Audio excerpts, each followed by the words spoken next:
Chapter 5. Advice from a Caterpillar. The caterpillar and Alice looked at each other for some time in silence.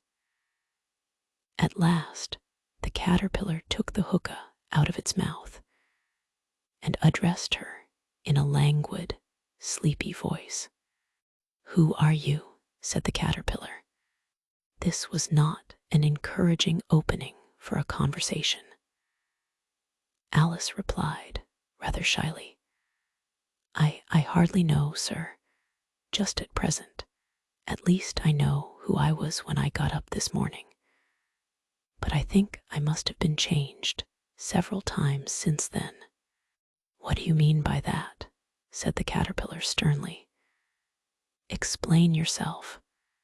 "I can't explain myself, I'm afraid, sir," said Alice, "because I'm not myself, you see."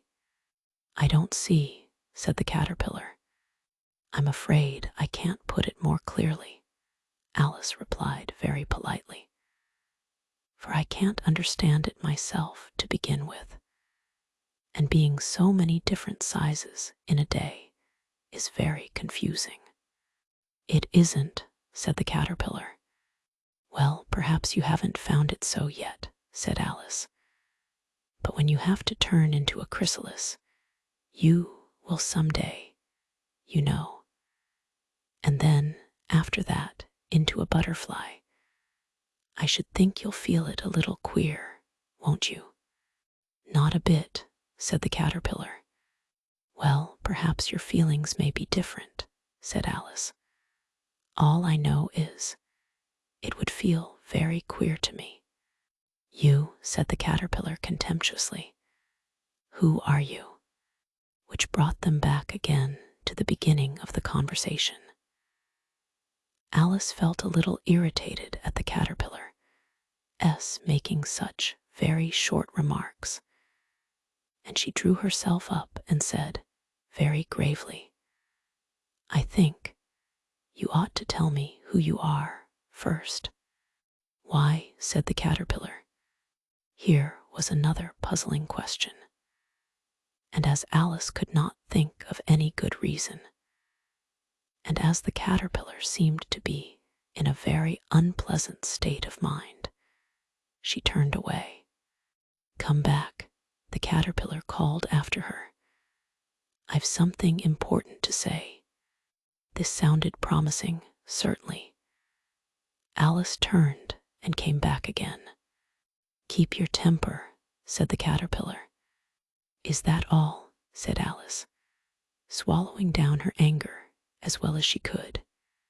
"No," said the caterpillar. Alice thought she might as well wait, as she had nothing else to do.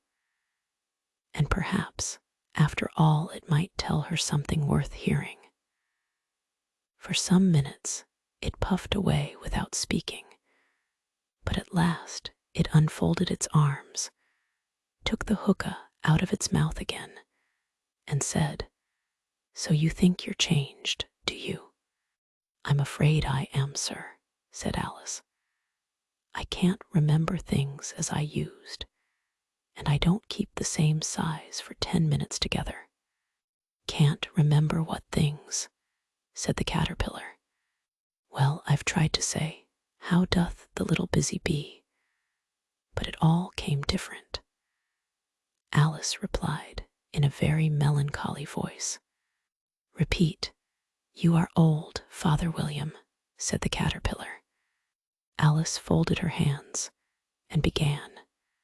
"You are old, Father William," the young man said, "and your hair has become very white, and yet you incessantly stand on your head. Do you think, at your age, it is right?" "In my youth," Father William replied to his son, "I feared it might injure the brain, but now that I'm perfectly sure I have none, why, I do it again and again." "You are old," said the youth, "as I mentioned before, and have grown most uncommonly fat. Yet you turned a back somersault in at the door. Pray, what is the reason of that?" "In my youth," said the sage, as he shook his gray locks, "I kept all my limbs very supple by the use of this ointment, 1 shilling the box. Allow me to sell you a couple." "You are old," said the youth, "and your jaws are too weak for anything tougher than suet. Yet you finished the goose, with the bones and the beak. Pray, how did you manage to do it?" "In my youth," said his father, "I took to the law and argued each case with my wife, and the muscular strength which it gave to my jaw has lasted the rest of my life." "You are old," said the youth. "One would hardly suppose that your eye was as steady as ever. Yet you balanced an eel on the end of your nose. What made you so awfully clever?" "I have answered 3 questions, and that is enough," said his father. "Don't give yourself airs. Do you think I can listen all day to such stuff?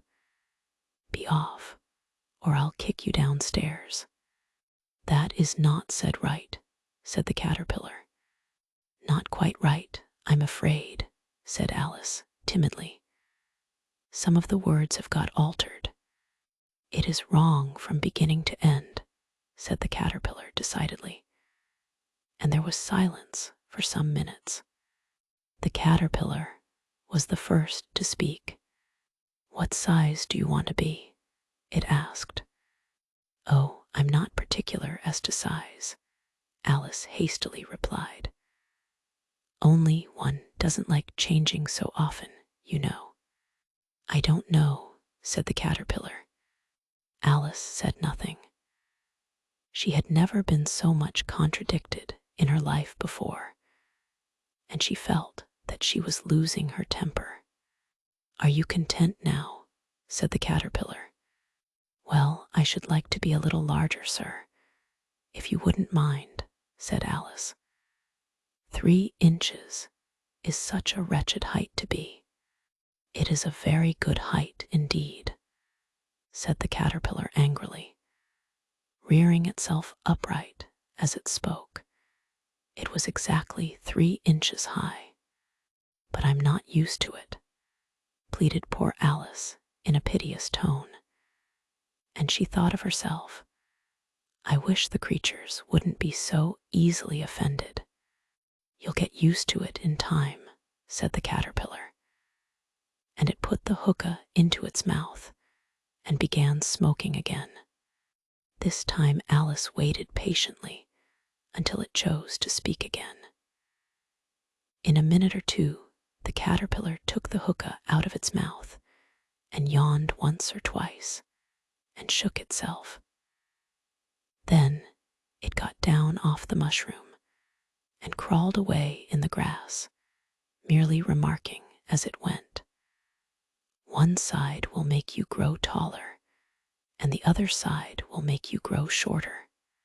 "One side of what? The other side of what?" thought Alice to herself. "Of the mushroom," said the caterpillar, just as if she had asked it aloud. And in another moment it was out of sight. Alice remained looking thoughtfully at the mushroom for a minute, trying to make out which were the 2 sides of it. And as it was perfectly round, she found this a very difficult question. However, at last she stretched her arms round it as far as they would go, and broke off a bit of the edge with each hand. "And now which is which?"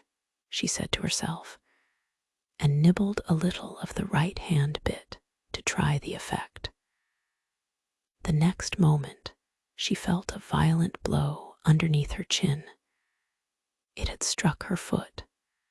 She was a good deal frightened by this very sudden change, but she felt that there was no time to be lost, as she was shrinking rapidly.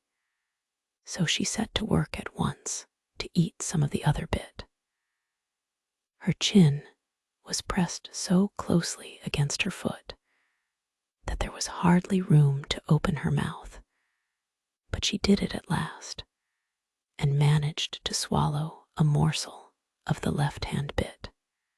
"Come, my head's free at last," said Alice in a tone of delight, which changed into alarm in another moment, when she found that her shoulders were nowhere to be found. All she could see, when she looked down, was an immense length of neck, which seemed to rise like a stalk out of a sea of green leaves that lay far below her. "What can all that green stuff be?" said Alice. "And where have my shoulders got to? And oh, my poor hands, how is it I can't see you?" She was moving them about as she spoke, but no result seemed to follow, except a little shaking among the distant green leaves. As there seemed to be no chance of getting her hands up to her head, she tried to get her head down to them, and was delighted to find that her neck would bend about easily in any direction, like a serpent. She had just succeeded in curving it down into a graceful zigzag, and was going to dive in among the leaves, which she found to be nothing but the tops of the trees under which she had been wandering, when a sharp hiss made her draw back in a hurry. A large pigeon had flown into her face, and was beating her violently with its wings. "Serpent!" screamed the pigeon. "I'm not a serpent," said Alice indignantly. "Let me alone."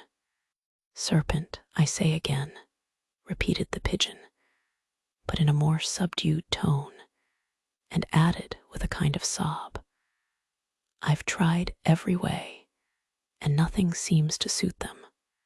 "I haven't the least idea what you're talking about," said Alice.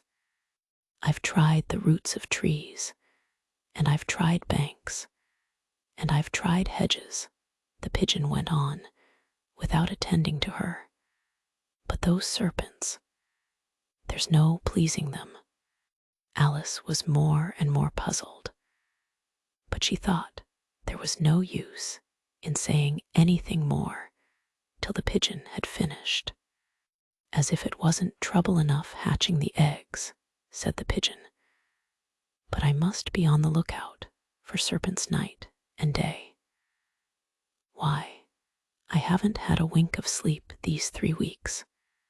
"I'm very sorry you've been annoyed," said Alice, who was beginning to see its meaning. "And just as I'd taken the highest tree in the wood," continued the pigeon, raising its voice to a shriek, "and just as I was thinking I should be free of them at last, they must needs come wriggling down from the sky." "Ugh, serpent! But I'm not a serpent, I tell you," said Alice. I'm a... "Well, what are you?" said the pigeon. "I can see you're trying to invent something." I'm a little girl," said Alice, rather doubtfully, as she remembered the number of changes she had gone through that day. "A likely story indeed," said the pigeon in a tone of the deepest contempt. "I've seen a good many little girls in my time, but never one with such a neck as that. No, no, you're a serpent, and there's no use denying it. I suppose you'll be telling me next that you never tasted an egg." "I have tasted eggs, certainly," said Alice, who was a very truthful child. "But little girls eat eggs quite as much as serpents do, you know." "I don't believe it," said the pigeon. "But if they do, why then they're a kind of serpent. That's all I can say." This was such a new idea to Alice that she was quite silent for a minute or two, which gave the pigeon the opportunity of adding, "You're looking for eggs. I know that well enough. And what does it matter to me whether you're a little girl or a serpent?" "It matters a good deal to me," said Alice hastily. "But I'm not looking for eggs, as it happens. And if I was, I shouldn't want yours. I don't like them raw." "Well, be off then," said the pigeon in a sulky tone, as it settled down again into its nest. Alice crouched down among the trees as well as she could, for her neck kept getting entangled among the branches, and every now and then she had to stop and untwist it. After a while, she remembered that she still held the pieces of mushroom in her hands, and she set to work very carefully, nibbling first at one and then at the other, and growing sometimes taller and sometimes shorter until she had succeeded in bringing herself down to her usual height. It was so long since she had been anything near the right size that it felt quite strange at first, but she got used to it in a few minutes and began talking to herself as usual. "Come, there's half my plan done now. How puzzling all these changes are. I'm never sure what I'm going to be from one minute to another. However, I've got back to my right size. The next thing is to get into that beautiful garden. How is that to be done, I wonder?" As she said this, she came suddenly upon an open place with a little house in it about 4 feet high. "Whoever lives there," thought Alice, "it'll never do to come upon them this size. Why, I should frighten them out of their wits." So she began nibbling at the right-hand bit again, and did not venture to go near the house till she had brought herself down to 9 inches high.